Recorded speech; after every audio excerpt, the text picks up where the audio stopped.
Hello. We need to talk.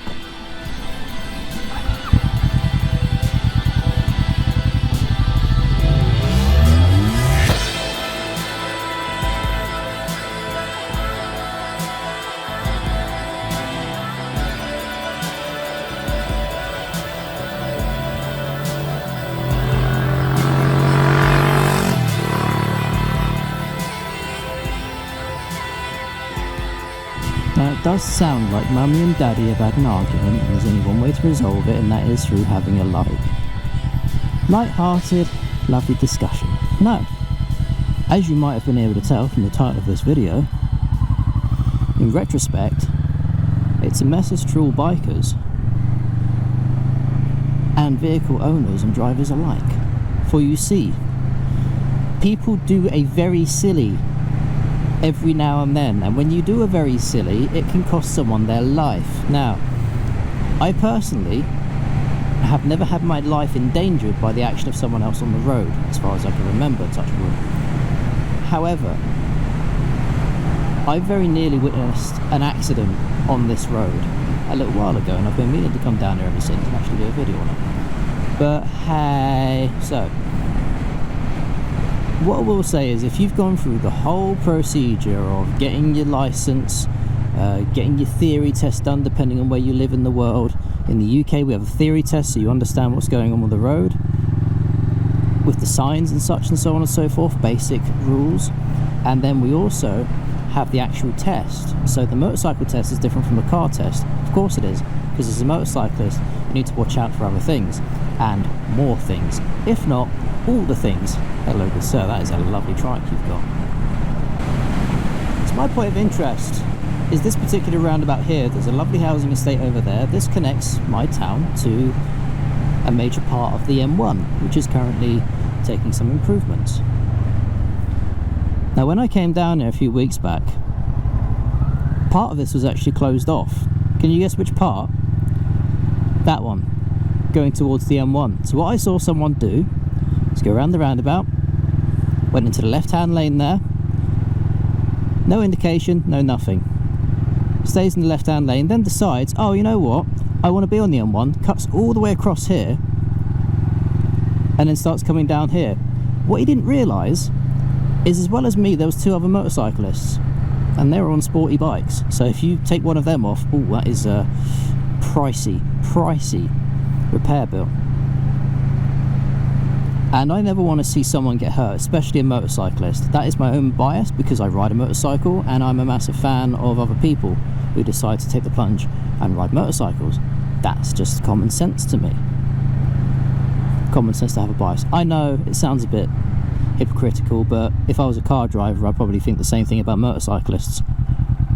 They're all just crazy people. Well, expand your horizons. So it's a well-known fact for us bikers that car drivers don't look around as much as they bloody well should do.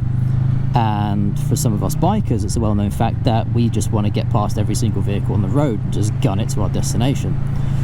Every party, doesn't matter what it is, a political party, a corporate party, road usage party, whatever, a fan-based party, that there is always someone who's going to take something to the extreme. And that pisses me off to no absolute end. Now, as that man decided to jolly along the left-hand lane of the roundabout when he was turning right, one of those two motorcycles, the first one got past because he decided to gun it. Fine. Avoid the accident, or avoid a potential collision, let's say. The fella behind him wasn't so lucky. He had to slam on his brakes, and I saw his back wheel come off the ground at least a foot. How he managed to keep that bike on two wheels after that, I've got no absolute idea. I didn't hear him scream or shout, because normally when, you know, someone is particularly angry, regardless if they're in a car or got a helmet on, you can hear someone shout. But no, I don't recall hearing anything from him, so there's that. Sounds like I'm giving a police statement now, doesn't it? Oof. But what I'm trying to get at is, if you're using the road, please follow the bloody law, please follow the rules, so on and so forth, la-di-da, and all that jazz. I'm not going to bang on about it pointlessly, because I know there's people out there who won't listen, and people out there who already know the laws and don't need to be reminded of it. So if you're in the left-hand lane and you want to turn right, just carry on. Just go left or go straight on. You can turn around later. Don't potentially endanger someone's life by saying, oh, I know, I'm just going to turn right here anyway. No, you can check your bloody mirror. Guess what? On my left-hand mirror, I can see pretty much what's behind me, can't I? Yeah. No, I can't. What's over there? I don't know, because I need to do a bloody shoulder check. And that is, like, for me, that is a staple of where so many people go wrong when it comes to driving or riding. It's like, do your bloody shoulder check, because if there is indeed a car or a bike coming up behind you, you need to know before you pull out or before you change lanes or do something bloody stupid. Now on the flip side of that, hello delivery drivers.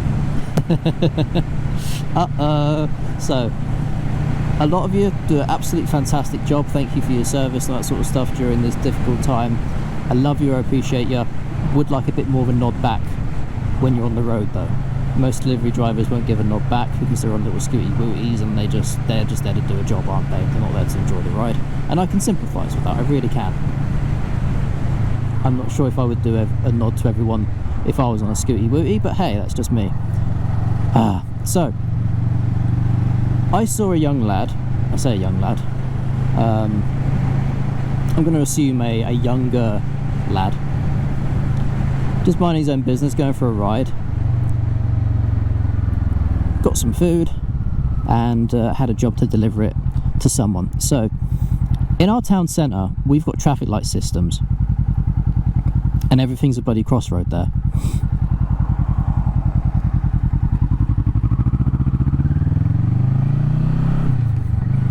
And what I saw this lad do, you won't believe what happened next.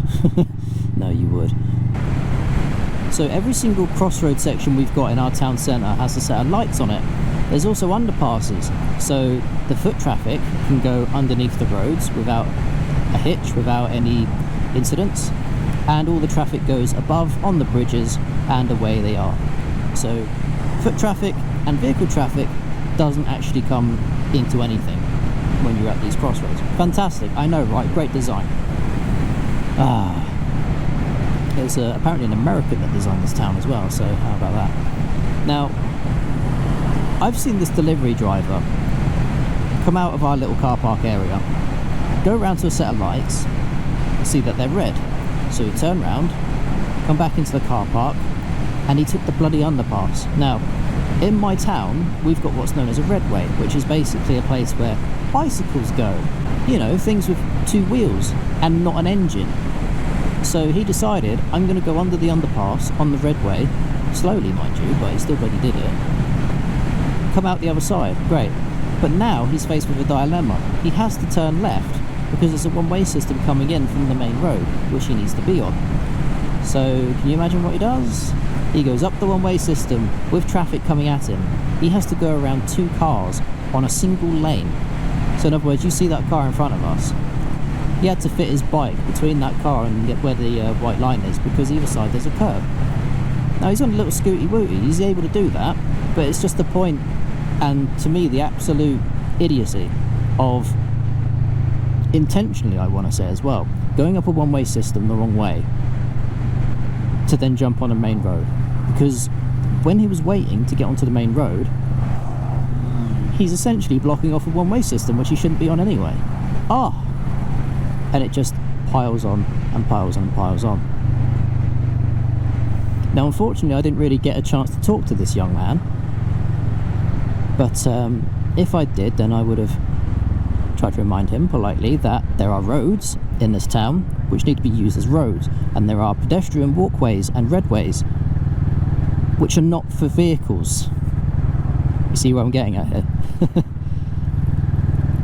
I know it sounds extremely ranty and everything, but this is just some of the stuff which I saw over the last couple of weeks, and I've got a fair bit of footage from people doing silly things. I understand people get angry when things are looking bleak or when times are tough and all that sort of stuff, but I will say one thing.